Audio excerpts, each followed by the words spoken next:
Assalamualaikum warahmatullahi wabarakatuh. Pada kesempatan kali ini izinkan saya untuk mempresentasikan video pembelajaran saya yang berkaitan dengan pengelolaan manajemen pemasaran.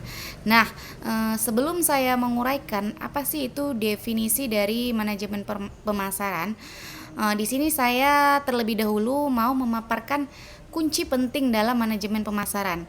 Nah, di sini sudah saya jabarkan ada 3 poin penting ya, atau sebagai kunci ya dalam manajemen pemasaran. Yang pertama yaitu pemasaran itu merupakan kunci dalam menciptakan dan mempertahankan pelanggan. Lalu poin yang kedua, manajemen pemasaran itu mengarahkan pada proses perencanaan dan pelaksanaan pemasaran.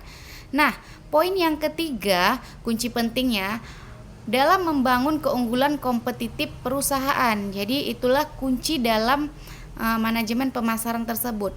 Nah, lalu kita merujuk kepada definisi manajemen pemasaran. Nah, definisi pada manajemen pemasaran itu sendiri merupakan seni atau ilmu ya dalam memilih pasar sasaran dan mendapatkan, mempertahankan serta menumbuhkan pelanggan melalui penciptaan, penyampaian dan komunikasi nilai pelanggan. Itu menurut teori dari Philip Kotler. Nah, di sini manajemen pemasaran itu fokusnya pada pemenuhan kebutuhan pasar dengan cara yang menguntungkan. Oke, selanjutnya di sini juga saya memaparkan mengenai bauran pemasaran atau 4P. Nah, bahasa 4P ini sudah familiar kita dengar ya. 4P itu berkaitan dengan produk ya. Nah, yang kedua ada harga, yang ketiga ada tempat, yang keempat ada promosi. Nah, dalam kenapa dikatakan 4P ini dalam bahasa Inggrisnya ya, ada produk, ada price, ada place, ada promotion. Nah, yang paling penting yaitu dari urutan pertama dulu ya, yaitu ada produk. Nah, produk ini kita harus memperhatikan terlebih dahulu kualitasnya, desain dan merek dari produk kita sendiri. Nah, lalu yang kedua terkait dengan harga. Nah, tentukanlah harga yang semurah mungkin ya, semurah mungkin, tapi tetap kita perhatikan kualitasnya. Jadi harga kita bisa bersaing dengan penjual yang lain gitu. Nah, yang ketiga tempat, distribusi dan lokasi. Maka untuk distribusi dan lokasi ini tentukanlah lokasi yang strategis yang mudah dijangkau oleh konsumen.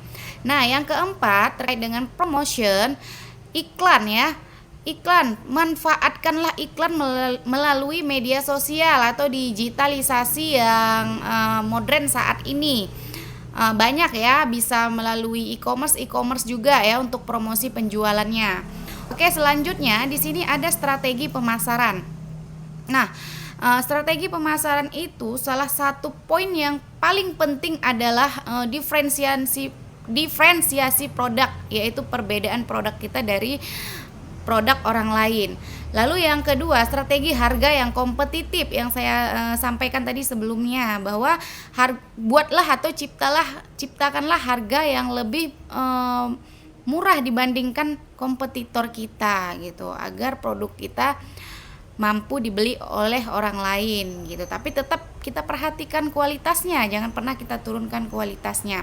Nah, strategi yang ketiga, strategi distribusi intensif atau selektif ya.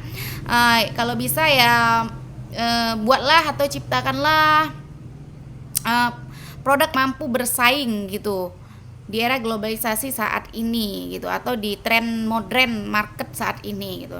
Nah, yang keempat, kampanye promosi efektif. Lakukanlah promosi yang sebesar-besarnya. Kalau bisa libatkan beberapa orang untuk membantu kita dalam proses promosi. Oke, yang selanjutnya di sini ada pemasaran dan branding ya. Ini yang paling penting terkait dengan pemasaran dan branding untuk membangun dan mengkomunikasikan citra merek yang kuat. Nah, ini membutuhkan waktu yang lama ya untuk menghidupkan atau memperkenalkan produk kita dengan branding atau citra merek yang terbaik. Nah, lalu di sini juga ada pemasaran digital ya, pembangunan merek dan pemasaran konten. Nah, pemasaran digital sesuai yang saya sampaikan sebelumnya tadi, dapat berupa e-commerce ya. E-commerce itu berbentuk e-commerce. Nah, e-commerce itu seperti aplikasi Shopee, Tokopedia, Lazada, lalu TikTok Shop. Nah, itulah bentuk pemasaran digital ya atau e-commerce. Nah, pembangunan merek, ciptakanlah brand yang sebaik mungkin.